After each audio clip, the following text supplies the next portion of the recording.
Hello, everybody, and welcome to this week's episode of Realcomm Live. We have got a great show for you today. We're going to be following the theme from last week of cybersecurity for the OT environment. And we have got two phenomenal guests to continue this conversation. First of all, we've got Ashley Podorowski, the Associate Professor of Digital Forensics and Associate Dean of Beacom College of Computer and Cyber Sciences from Dakota State University. Ashley, how are you? I'm good. And Neville Teagarden, President and COO of AI Capital, and also a longtime friend, and have been on this journey of real estate technology with Neville, 15 plus years, and now he's in the venture capital space dealing with AI. And I am excited to have the two of you on this conversation and delve into a very sometimes distressing topic of cybersecurity. So thank you for being here both. So to get the conversation started, we weren't really planning on having this conversation, but we got hit again this morning. I read the news with SolarWinds 2. Ashley, Neville, any understanding of what it is other than what we're reading in the newspapers?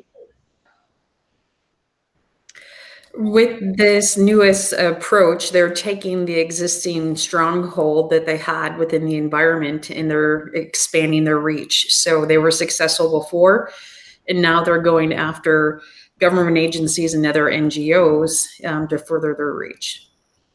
So at a practical level, if you're a CIO or a CISO and you read this headline, maybe you're not on the top tier of clearance and you're reading it just like everybody else. How do you react? What are you looking for, and how much damage can be done? Reducing trust, making sure that you have multiple layers built into your environment. So that way the data that's being transferred out, you're able to take a look before it actually leaves, and you're able to understand what your normal network throughput looks like, so you can see anything that deviates from that. All right. Yeah, and we've been obviously following cybersecurity in the IT enterprise world for a long time, right? It's foundation, and now in the OT world, infrastructure world, it's becoming more and more prevalent. And as was evidenced last couple of weeks with the Colonial Pipeline, where even though it wasn't necessarily on the infrastructure, it was on the accounting system, which was attached to the infrastructure.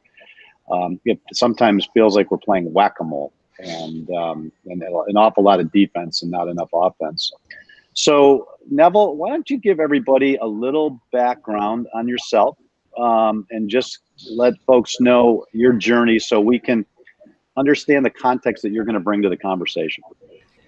Yeah, so Jim, you and I have been together for quite a while. When I was the Chief Information Officer at Prologis, and we tended to try to automate everything we possibly could in that environment. But one of the things is I'm an MIT artificial intelligence lab guy by training and built AI systems. And then more recently, after leaving the real estate industry, started up an AI software company in the early days of this era of AI. And since then, I've been a venture capitalist. And so, kind of talking about the macro themes of the Colonial Pipeline, for example, and the need for resilience in your IT systems in order to, that's where we live. Ashley, how about a little bit on your journey? I mean, how did you get to be the Associate Professor of Digital Forensics? And Dakota State University, not necessarily known globally for being a hub of cybersecurity expertise. Can you give us a little bit of your journey? Yeah, absolutely. Right now, I'm the interim vice president of research and economic development, and I help advance and oversee the research that's happening at DSU. And everything we do is centered around cyber in some aspects. So whether that's AI, ML, IoT, cyber response, everything focused around that, computer science. Dakota State might not be a household name with a lot of people in this industry, it is in academia, and we're one of the original 4 universities with the cyber operations designation through the National Security Agency and then in Department of Homeland Security, which demonstrates that all of our curriculum and our training is at the highest level that they would like to see for that top designation. So We have many designations and facilities and R&D dedicated to that side of the house within the government security. Now, as I understand, that decision to initiate this program is 20 plus years old, right? So who had the insight and the wherewithal to understand 20 years later we were going to be in the middle of this cyber war, and that a place like Dakota State University was going to be front and center? Yeah, over 30 years ago, the university had a mission change, and we went from a normal school that was focused on education to a computer technology center. Citibank has its charter in Sioux Falls, South Dakota, half an hour away. And it was through that partnership that we had one of the execs at Citibank come and be our interim president to help us down that road. And so we've been ingrained in the secure transaction field since that date and have just continued to expand our expertise and reach in the cyberspace.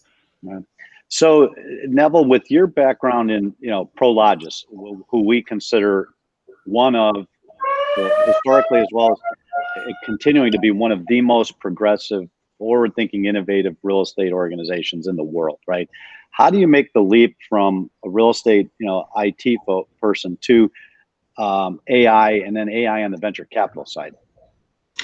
Yeah, well, just to kind of recap again, I started out at MIT and AI Lab, and my journey actually got me to the real estate industry after having built AI systems for Fortune 500 companies for a number of years. So I kind of came back to my origins by getting back into the AI world. Yeah. And so let's make the jump from real estate AI to real estate to AI venture capital. And where does, because you were actually the person who introduced this to Ashley, right? Yeah. And so you're obviously focusing now a bit from a VC standpoint on cyber. Can you explain, because that's not usually something we see in IPO, about, this particular company is going to change the world because of their AI approach to cyber. Okay. And so how do you make the leap into the cyber world?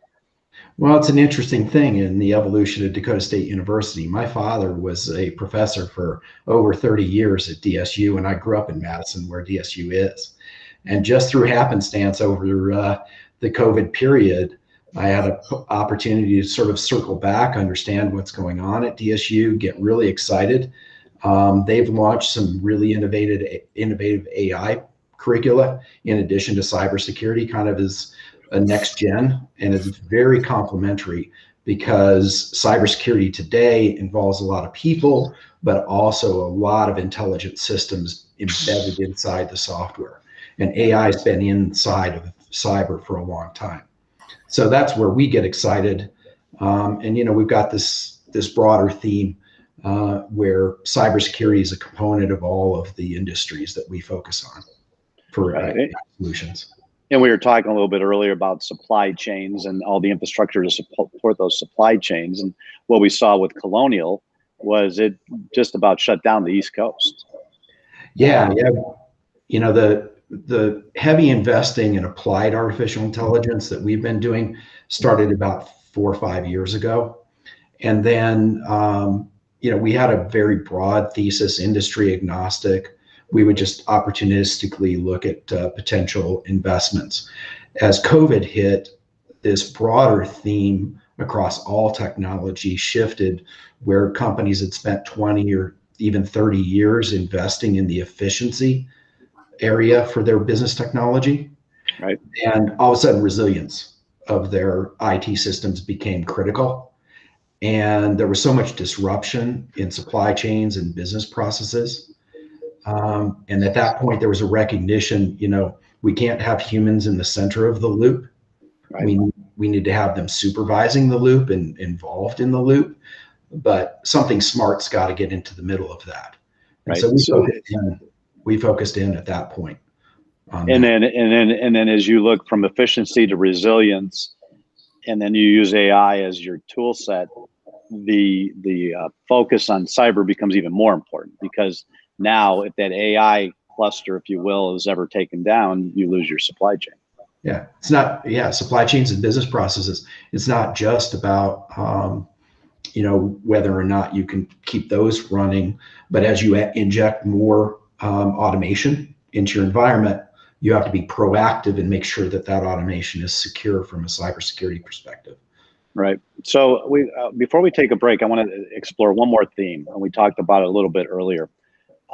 I got concerned about 5 years ago when the conversation of cyber, the drums started to get louder. And I've been very public in saying my biggest concern is we're going to start having to play so much defense that we have no time for offense. So, prior to the pandemic, 2019, Nashville, 2,500 people at Realcomm and Beacom around the world talking about how to make buildings exciting and innovative and experiential and operationally efficient and energy efficient. Pretty good trajectory, right? To finally get the real estate industry to buy in. And then COVID hits and buildings are empty for a year and a half, and building owners are trying to figure out who's coming back, when they're coming back, how many, are they paying their leases? And then all of a sudden during this COVID time, we start seeing a increase in cyber attacks. And it just feels like for the last 14 plus months, the real estate industry has been playing a lot of defense. Is there hope that we're going to get out of this defensive posture, get a handle on this, and be able to get back? Do you see a little dent to innovation because of all this defense we're playing? Ashley, we'll start with you.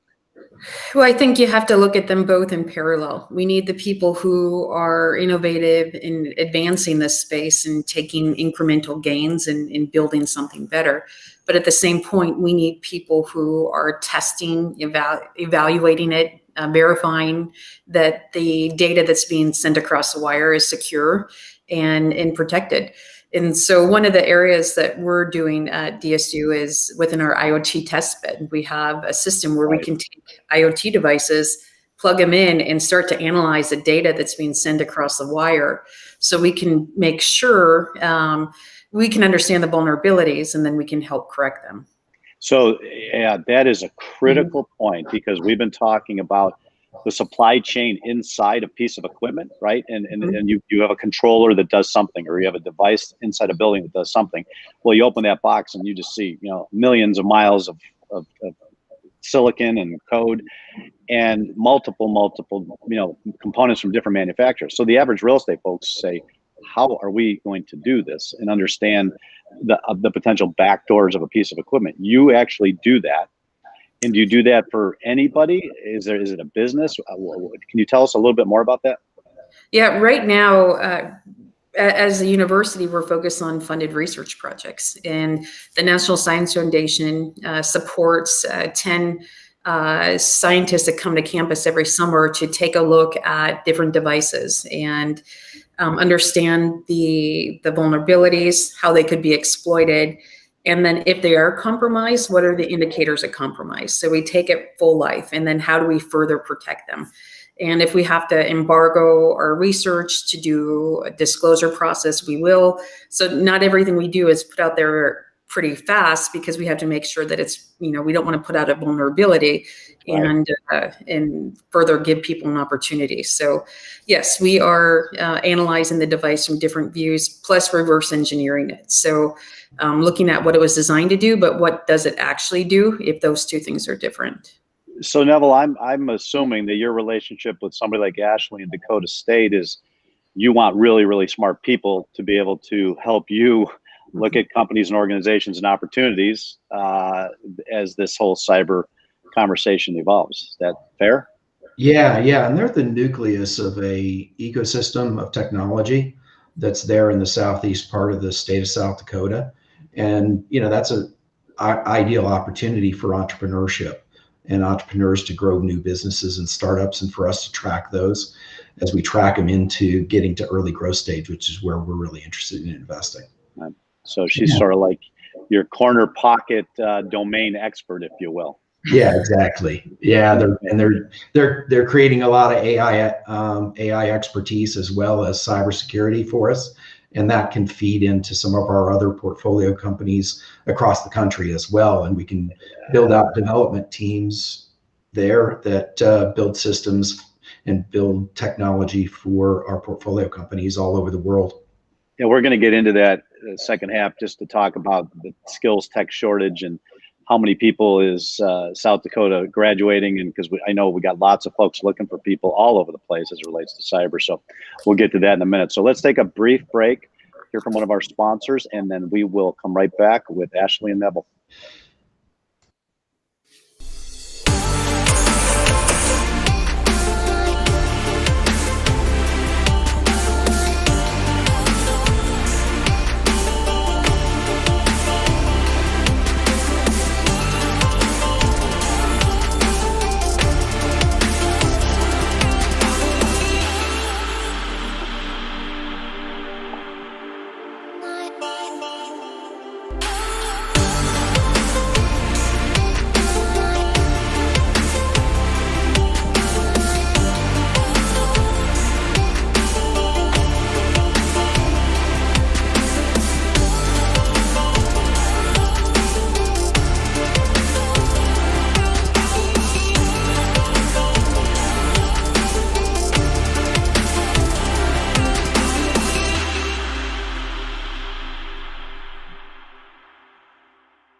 All right, thank you to our sponsor, and let's get back to our conversation. All right, so the last 3 to 5 years, pretty consistently on our general session stages, means it's a big topic. We've always had at least one slide that talked about a skill shortage, right? And it had nothing to do with cyber or AI. It's had to do with, as we make these buildings more intelligent for a number of reasons, the old facilities people, the old property management people just did not have the skills and to run this, right? So we've been working with IFMA, and they've been doing studies on how short we are of this new generation of building, operators that understand this stuff. Now you throw in AI that's really becoming real, and you throw this accelerated cyber issue. And then you also look at where are the attacks, nation states that don't like us and the degree of technical people they've got, and now organized crime getting into this, as well as disgruntled employees. Ashley, can we produce enough smart people to keep up? With the right investments, we can. When you look at different studies across the country, you'll see that at any given time, there could be upwards towards 1 million open positions in this space. And we need more people to fill those space. You said 1 million open positions. So that are posted each year. And people in the university area, people are stealing or, headhunting from each institution. I mean, we're trying to take from each other because we need more people to advance our own institution. And the same thing goes for other areas. In the Beacom College of Computer and Cyber Science at DSU, we graduate about 300 students a year in our computer and cyber sciences, in small town South Dakota. And our students have 100% placement. Mostly with multiple offers. And so we need to expand what we're doing. And, but that includes needing more faculty. And so then you need further advanced expertise in these areas as well. So it definitely is a challenge because going into industry is a path that most people choose and not the PhD path to go back into academia. And so there definitely is a big challenge that we have in front of us to be able to produce more people. Well, and Realcomm recognized this long ago, and we used to actually, Neville, I don't know if you remember, we used to have poker tournaments at the conferences to raise money for math and science, K-12 math and science. Yeah. Because in Romania, they're starting to teach their kids coding in first grade, and all you got to do is look at the math and science statistics of the United States over the last 15 years, and it's all in the wrong direction, right? And so I think, and I believe for a long time, we have to need a renaissance on math and science. And it needs to come from within the home. It needs to come from companies. It needs to come from universities and schools, because I'm just afraid we're going to run out of enough smart people. MIT created a language called Blockly, and Blockly is where you take blocks of code and you put it in the sequential order in order to make your robot do something. I have a 7-year-old and a 5-year-old, and they're both well versed in that style of programming, that linear logic that you have to take to start down the road of computer science. But that's because their mom is Ashley.